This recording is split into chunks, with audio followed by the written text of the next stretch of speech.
So yeah, I was going to say the Mighty Quinn. Your character is very much on the Republican side. During the making of this wonderfully smart, intelligent movie, I don't know whether your politics got shifted a little bit, whether you went into it pretty much the way you would have come out of it. No, I became a massive Republican while I we knew it. shot this movie. Well, just when it comes to making a film like this, where it deals so beautifully with war, not only just in the North but in general, whether you found yourself having to go deeper down into your own thoughts about, not about just war, but certainly about the North at that time. Well, I think the material will always provoke those kinds of questions in you. And the more you explore anything, obviously, the more questions that are raised. And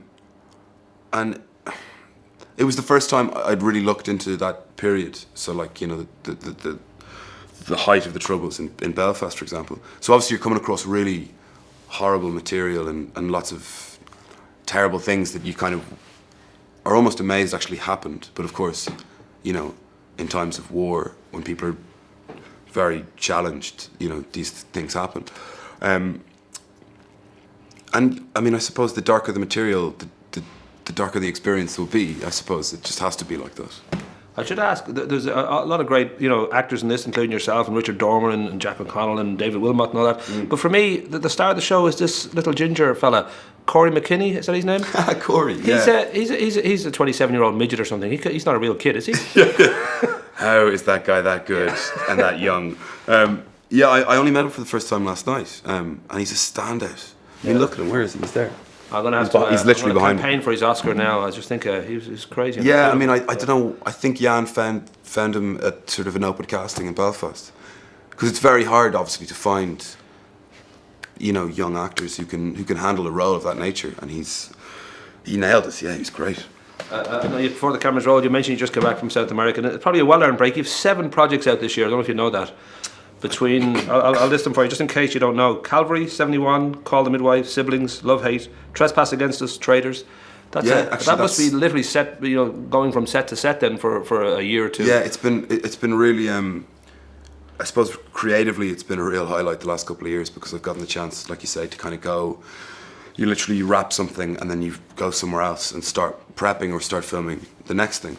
And they've all been on jobs that I find genuinely interesting. I haven't had to do any work that I just did for money or for another reason. It's all been work that I've enjoyed and that I've been interested in, which is it's almost embarrassing how fortunate I feel that makes me, because, you know, you spend a lot of time struggling, and you spend a lot of time in audition rooms, and you spend a lot of time being rejected by people. And so when some stuff happens that you like, it's a real privilege, and you got to enjoy it. But it's been busy, so we'll just we'll see how long that lasts.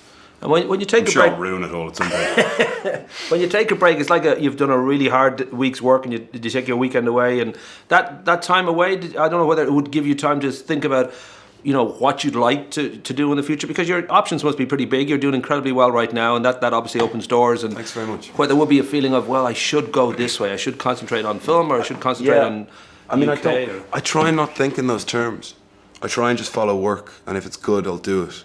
Whether it's on the stage, or whether it's a really small budget film, or it's a big film. You know, I think if you've got a good agent, which I'm very lucky to have, and I think if you fundamentally follow the idea of following the work, which is a piece of advice Sean Harris gave me, I think you can just let things unfold and see which way they go. And so I don't think in terms of now this has to happen or now that has to happen, because it's a long career, hopefully. And if you do too much too quickly, people will lose interest. You grew up on the mean streets of Sandymount, where there's a chronic pungent seaweed problem, so that you would have known about a rough childhood. Yes. Was there a point where you thought, actually, you know, because you're sort of guy who looks good with a scar, you can kind of play incredibly tough people. And I always ask for scars. Good man. Honestly, in my acting, you can boil it down. Scars, weird accents. A hump on the back is good too. Haircuts. I was thinking you studied English and philosophy at UCD. What went wrong exactly? Because that sounded like a good line of work to be in. Yeah, that would have provided me with so many various careers, you know. Then you moved to London for the drama centre, but it was pretty much always in the back of your mind, okay, I'm heading this way. Acting really. and music were the main things. When I went to UCD when I was 18, apparently I told my parents I'll be leaving in 6 months. I just wanted to get some acting experience in the Drama Society, which is a lovely thing to tell your parents who are funding your education. So I think it was very much like once I started doing plays in Dramsoc, then I was like, I want to do like films, and I want to do student films or whatever. So I was always looking for the next available opportunity. So acting was very much the thing. As I said, you've got some interesting stuff coming up. Trespass with Fassbender, Gleeson and great Sean Harris, and Traders, you're the lead. But I was thinking last night, I watched the first episode of Series 5 of Love Hate. You spend the entire episode lying in bed doing absolutely nothing. I want to make sure now, you got paid for that. Nice. Very well. Yeah, I just spent a lot of time sleeping in advance to get into the sort of mind frame. Well, you just study the works of Keanu Reeves if you want to. Conscious. Yeah. But I think my time is up.